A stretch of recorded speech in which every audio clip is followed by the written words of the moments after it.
economic links to all of them.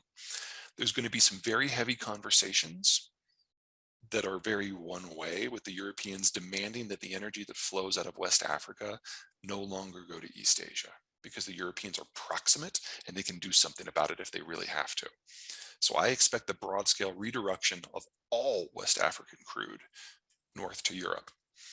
Here are a couple of graphics from Absent Superpower that we have updated. So thank you to Michael and Quinn for turning this around so fast. I know how much of a bitch this one was, but you can see what the flows are. So starting on the right, everything that is in yellow is something that is going to be redirected from Western Africa going to Europe.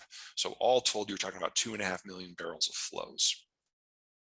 If you're on the left, it's a much more complicated graphic because the Americans are crude exporters in this market already.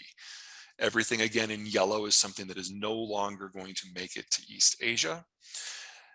They're going to be completely dependent upon the red from the Persian Gulf. The Americans will still be in play, but it's probably going to be spread out a little. I'm sorry, let me rephrase that. The Americans are no longer going to be in play because of a crude oil ban, so that purple just goes away. And the blue, that's going to be steadily dwindling as Westerners quit assisting the Russians with their energy flows. So the East Asian system really does become a one-stop shop, and the premium that the East Asians are going to have to pay for energy compared to everyone else is just going to be mammoth. Speaking of price, I considered not giving you price numbers, but that seemed kind of a jerk move. I just want you to understand that we are moving into fundamentally unexplored territory in energy pricing. So what I'm going to give you here is less of a forecast and more of an educated guess based on everything that I provided so far.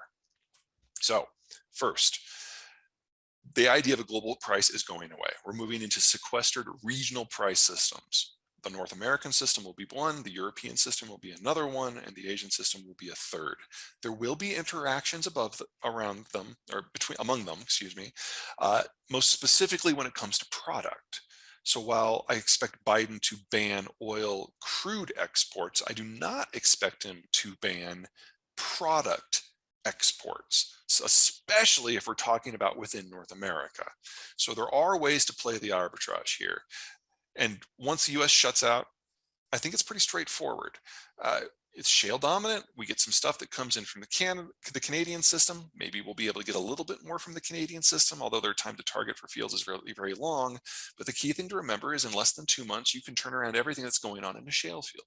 And in that environment, I think a $70 ceiling for US crude makes a lot of sense, because at that price, most of American shale is price competitive today. And if they can't pour it into other countries, that's where it stops. Second, Europe.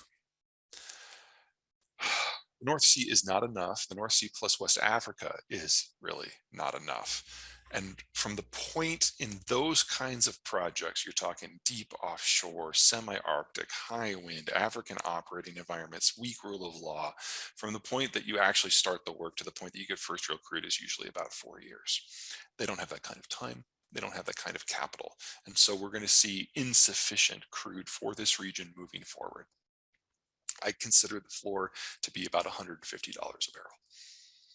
You can imagine what the arbitrage is going to be like on a refined product from North America to Europe. It's going to be intense.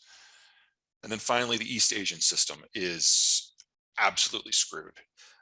Everything is dependent upon the Middle East being calm. Everything is dependent on the Saudis and the Iranians getting along. Everything is based on the Saudis expanding output on a schedule that they like in East Asia, which they've never done. So I think a $200 floor for East Asia is a reasonable starting point. And every time something cooks off either between India and Pakistan, or with pirates in Southeast Asia, or between Iran and Iraq and Saudi Arabia, you get a price spike because it interrupts production. And the United States is no longer in a military position to do anything about it. We really don't have a naval force in the Persian Gulf at all anymore. And we're down to a single digit of hundreds of troops in Syria, which I don't think that's going to last much longer either. And even if it did, it doesn't matter to oil.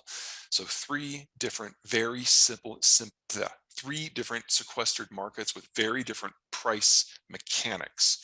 For those of you who know oil energy history, this is what the world looked like before the world wars. It took globalization and the Americans leveling the playing field for everyone to combine us to a single oil price.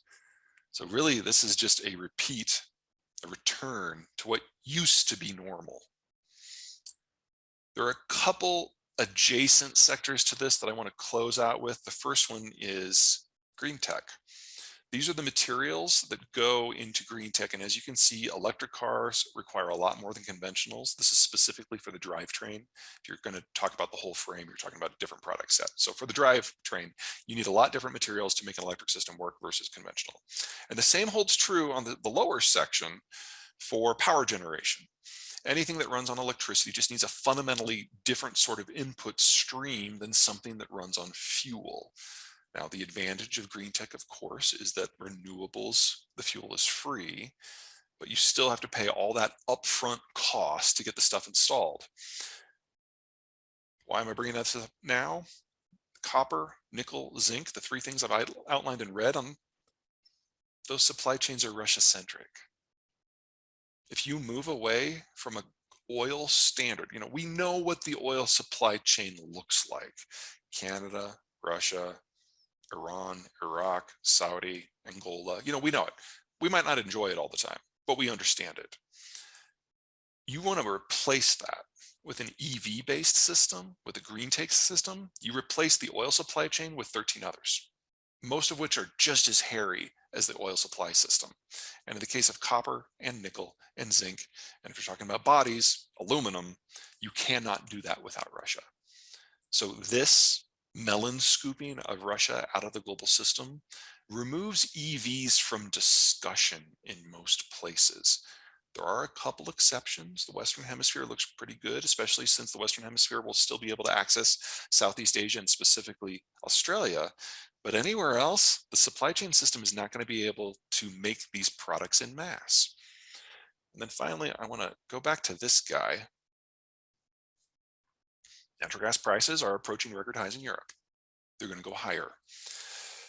Nitrogen is the material that is irreplaceable for the creation of nitrogen-based fertilizers. Now, for a number of reasons, global fertilizer prices are already 3 to 7 times the price that they were a year ago based on what the market is and what the product is.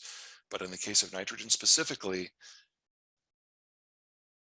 we're looking at a horrific season here. Fertilizer prices pre-Ukraine were already out of reach of a lot of producers in the developing world. And in the rich world, we have a lot of